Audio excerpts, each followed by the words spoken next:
Assalamualaikum warahmatullahi wabarakatuh. Alhamdulillahirabbil alamin, nasta'inu ala umurid dunya waddin, wassalatu wassalamu ala asyrafil anbiya'i wal mursalin wa ala alihi wa sahbihi ajma'in. Allahumma 'allimna ma yanfa'una wa anfa'na bima 'allamtana warzuqna 'ilman nafi'a ya rabbal alamin. Amma ba'd. Alhamdulillah, ini adalah pekan keberapa nih? Pekan judul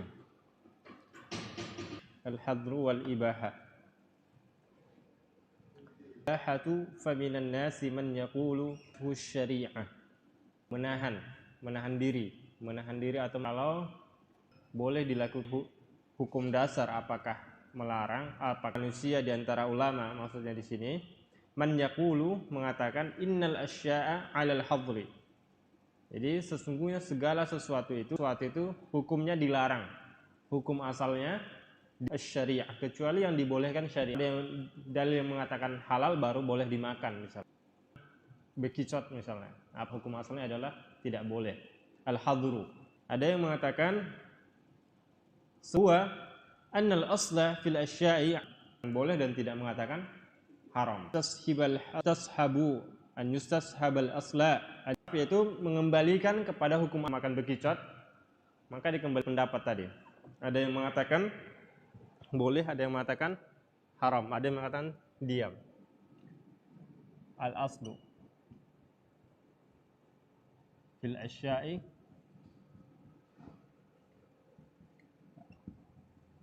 ada 3 pendapat.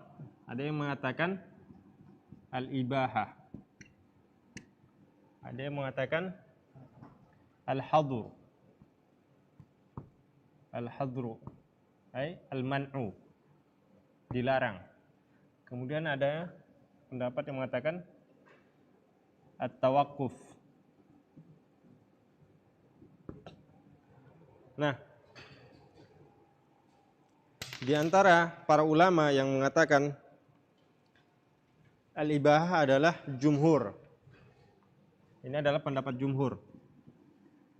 Jumhur maksudnya mayoritas. Jumhur, yaitu Imam Ahmad, Syafi'i, dan Malik. Kalau ini Abu Hanifah.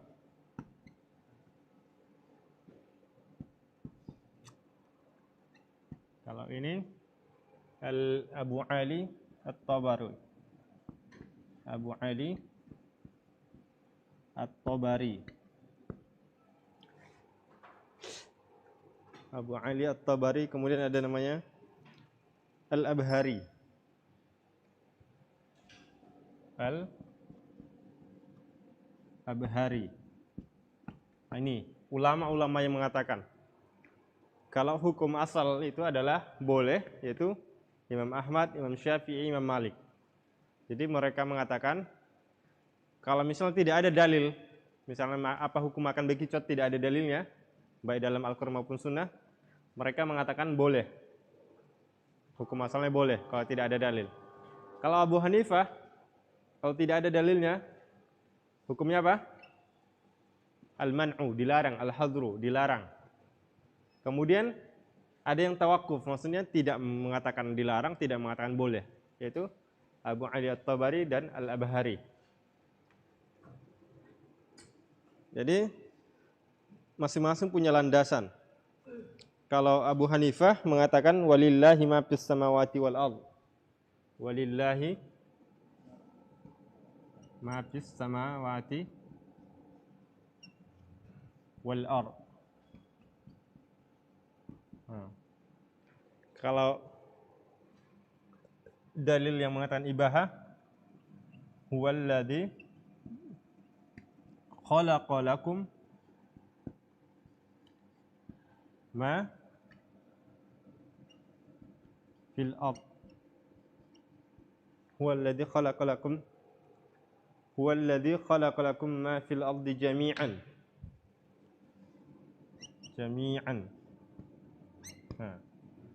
Jadi berdasarkan dalil ini, kalau jumhur ulama, Imam Ahmad, Imam Syafi'i, Imam Malik mengatakan huwallazi khalaqalakum.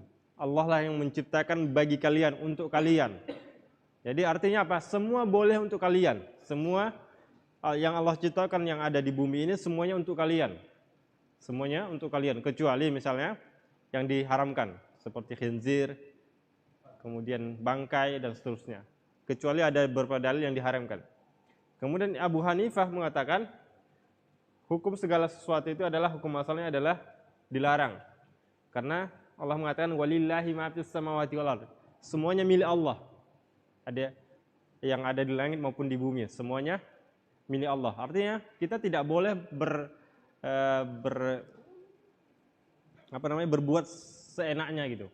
Semuanya milik Allah, artinya harus dengan izin Allah. Artinya harus dengan dalil yang membolehkan itu. Itu dalil Abu Hanifah. Sekarang kita baca penjelasannya. Asy-syarh. Al-muradu bil hadri huna, maksud dari hadar di sini adalah al-man'u, yaitu dilarang. Dilarang. Wal ibahah, dan maksud dari ibahah di sini adalah al-hillu, halal.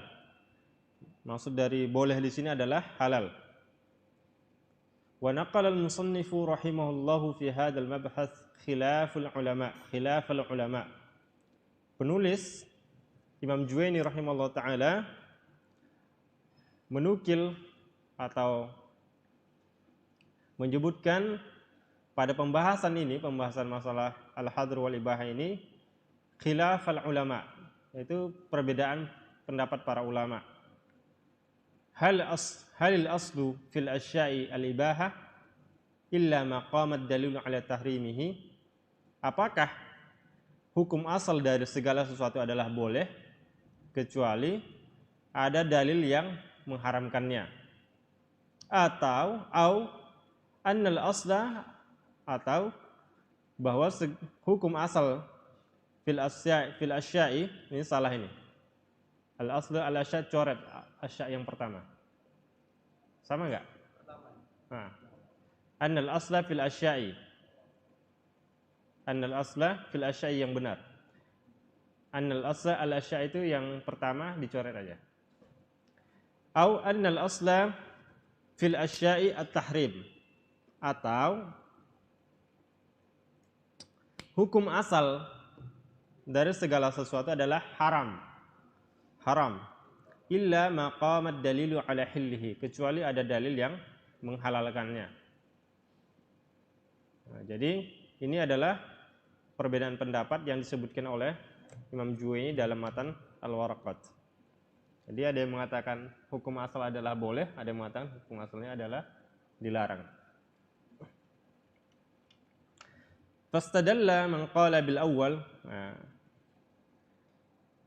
Adapun orang yang mengatakan yang pertama, maksudnya hukum asal adalah boleh, berdalil, fastadalla, berdalil biqaulihi ta'ala huwallazi khalaqa lakum ma fil ardi jami'a.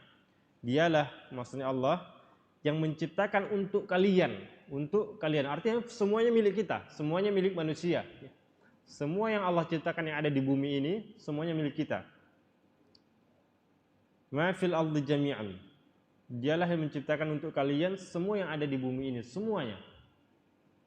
Artinya Allah menciptakan tanah untuk kita, Allah menciptakan pasir untuk kita, Allah menciptakan air untuk kita, semuanya untuk kita.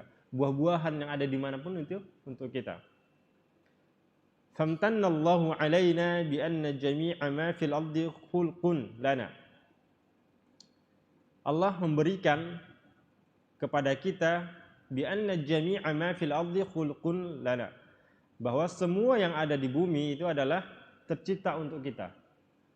Khulqun lana. Falanal intifa'u bihi, maka bagi kita untuk memanfaatkannya, illa ma jaa tahrimuhu syar'an, kecuali yang diharamkan secara syar'i. Kecuali ada dalil yang mengharamkannya secara syar'i, seperti misalnya khinzir dan bangkai misalnya, atau darah. Itu ada dalilnya. Hurrimat 'alaikul maitatu wad damul wa lahmul khinzir. Diharamkan bagi kalian darah dan bangkai, kemudian daging B2. Jadi itu dalilnya. Jadi hukum asal dari segala sesuatu adalah boleh kecuali ada dalil yang mengharamkan. Ini adalah pendapat pertama, yaitu pendapat Imam Ahmad, Imam Syafi'i dan Malik. Kemudian ada yang pendapat kedua, wastadalla man qala bisani, adapun pendapat yang kedua berdalil biqaulih ta'ala, dengan firman Allah Ta'ala, walillahi mulkus samawati wal ard. Salah nih. Walillahi mulkus samawati wal ard. Walillahi mulkus samawati wal ard. Semua yang bagi Allah kepemilikan yang ada di langit dan di bumi. Jadi semua yang ada di langit dan di bumi adalah milik Allah. Ini dalil Abu Hanifah. Oleh karena itu beliau mengatakan, Imam Abu Hanifah mengatakan, wal aslu adamu tasarruf fi mulkil ghairi illa biiznihi. Jadi hukum asalnya adalah tidak boleh berbuat sesuatu terhadap milik orang lain. Wal aslu adamu tasarruf. Hukum asalnya adalah tidak boleh berbuat fi milki al-ghair, pada milik orang lain, illa biiznihi, kecuali diizinkannya. Nah, ini. Jadi hukum asal dari segala sesuatu menurut Imam Abu Hanifah adalah tidak boleh, haram.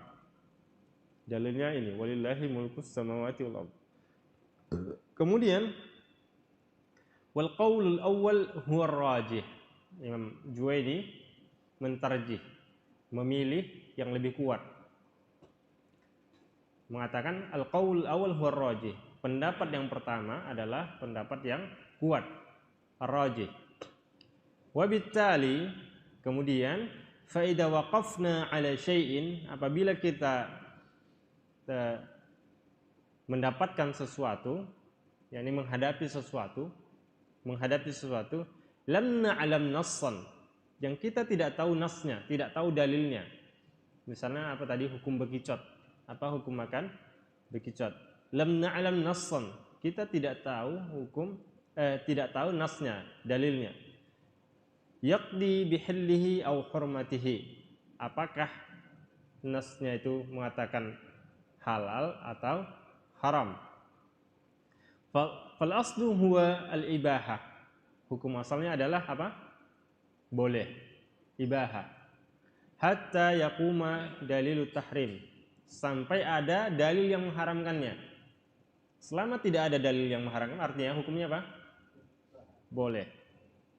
Fatakunul hujjatu ala hillihi, maka itu adalah sebagai dalil atas kehalalannya. Maksudnya kalau tidak ada dalil, berarti itu adalah hujjah. Kalau tidak ada dalil, berarti itu adalah hujjah. Tidak ada yang dalil adalah sebagai hujjah bahwa hukumnya adalah halal. Hiya adamud dalil asy-syar'i 'ala at-tahrim. Dalilnya adalah misalnya apa hukum, misalnya orang mengatakan apa hukum makan bekicot, hukumnya halal. Kenapa? Karena tidak ada dalil yang mengharamkan. Selesai. Illa al-asya' ad-darrah fatahrum, kecuali sesuatu yang membahayakan, al-asya' darrah, membahayakan, fatahrum, maka hukumnya haram. Misalnya ada buah-buah yang di hutan itu kan ada racunnya. Kalau sudah diteliti bahwa itu adalah bahaya, maka tidak boleh. Li'annaha ghairu dakhilatin fi qoulihi ta'ala huwallazi khalaqa lakum. Karena itu tidak termasuk dalam firman Allah itu huwallazi khalaqa lakum. Jadi beda ya. Artinya apa? Yang berbahaya itu bukan untuk kalian, itu maksudnya. Jadi kalau misalnya ada yang berbahaya, ada buah-buahan yang berbahaya, misalnya ada racunnya, itu bukan termasuk dalam kategori yang ada dalam dalil huwallazi khalaqa lakum. Artinya Allah tidak mungkin menciptakan untuk kalian yang berbahaya gitu. Tidak mungkin Allah menciptakan untuk kalian itu untuk kalian makan yang beracun gitu, ada racunnya. Seperti itu. Id la yamtannu Allahu azza wa jalla ala ibadihi bima fihi dararuhum. Nah, jadi Allah tidak memberikan, tidak menciptakan kepada hambanya apa yang mengandung bahaya, apa yang membahayakan mereka, apa yang membahayakan mereka. Jadi kesimpulannya adalah dalil ini karena sudah ditarjih, dipilih oleh Imam Juwaini bahwa hukum asal dari segala sesuatu adalah boleh, maka kesimpulannya adalah apapun itu yang tidak ada dalil, hukumnya boleh, kecuali ada dalil syar'i seperti misalnya hukum makan darah, hukum makan bangkai, hukum makan khinzir, kemudian hukum makan yang berbahaya. Nah, karena bisa disimpulkan bahwa tidak mungkin Allah menciptakan untuk hambanya yang berbahaya, untuk dikonsumsi yang berbahaya. Misalnya ada buah-buahan yang ada racunnya. Contohnya apa? Buah-buahan yang ada racunnya. Ada nggak? Siapa yang punya toko buah di sini? Misalnya ada hewan yang berbahaya, yang membuat alergi, misalnya ada, atau misalnya kayak misalnya kalau dimakan bisa menimbulkan penyakit gitu. Nah, itu kan bahaya. Itu kan membahayakan. Artinya secara otomatis tidak boleh. Nah, tetapi nanti lebih dalam lagi di dalam fikih itu dibahas tentang apa kalau tidak ada dalilnya. Biasanya hewan itu ada beberapa dalil yang mengatakan kalau tidak ada dalilnya haram hukumnya. Kalau tidak ada dalilnya dilihat dulu apakah itu membahayakan, yang pertama. Kemudian apakah itu, yang pertama apakah ada dalil yang mengharamkan, kemudian apakah dia itu berbahaya, kemudian apakah itu termasuk jorok, mustaqdarah, kotor. Maksudnya kayak hewan apa yang jorok itu? Kodok ya? Nah, kodok memang ada dalilnya, tidak boleh dibunuh dari nas Nabi SAW. Ada hadisnya tidak boleh dibunuh. Ada misalnya hewan-hewan yang jorok, misalnya apa? Kecoa ya, bahaya itu, jorok ya. Misalnya cacing, iya kan? Nah, belatung, wah itu kan jorok, belatung. Kemudian kalau yang berbahaya kan banyak, berbahaya itu banyak, yang ada racunnya. Kayak apa misalnya ular ya? Kadal, beracun ya. Jadi anak kira cukup sampai di sini pertemuan ini, judul ini. Insyaallah akan kita lanjutkan pada judul berikutnya. Subhanakallah bihamdika asyhadu an la ilaha illa anta astaghfiruka wa atubu ilaika. Assalamualaikum warahmatullahi wabarakatuh.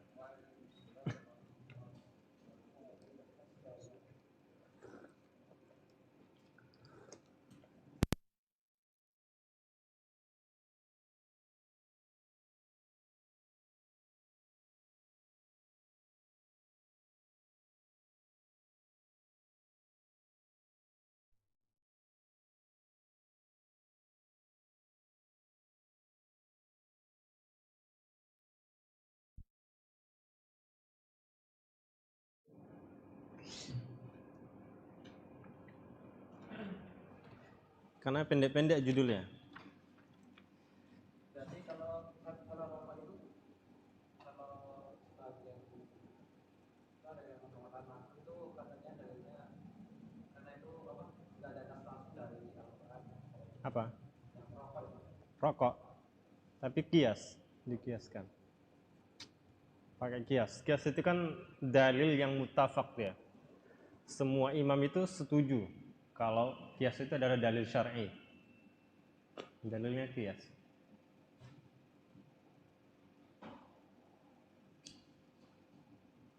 Kalau hewan kan nggak bisa dikiaskan gitu. Hewan, buah-buahan susah dikiaskan. Ada nggak yang pernah makan bekicot di sini? Antum? Enak? Hah? Apa itu? Kayak sawah. Sawah. Kalau menurut Anda itu jorok, menurut Anda ya? Iya. Jadi akhirnya orang berbeda pendapat tentang penilaian jorok atau tidaknya. Jadi itu terjadi khilaf. Standar jorok itu apa gitu? Standar kotor itu apa? Iya, jadi para ulama sendiri itu beda pendapat. Para ulama itu menentukan standar jorok itu beda-beda. Ada yang mengatakan standarnya orang Arab. Ada yang mengatakan tidak, semua manusia. Nah itu. Nah itu. Tapi itu boleh setelah ini, setelah apa namanya, sterilisasi atau di karantina.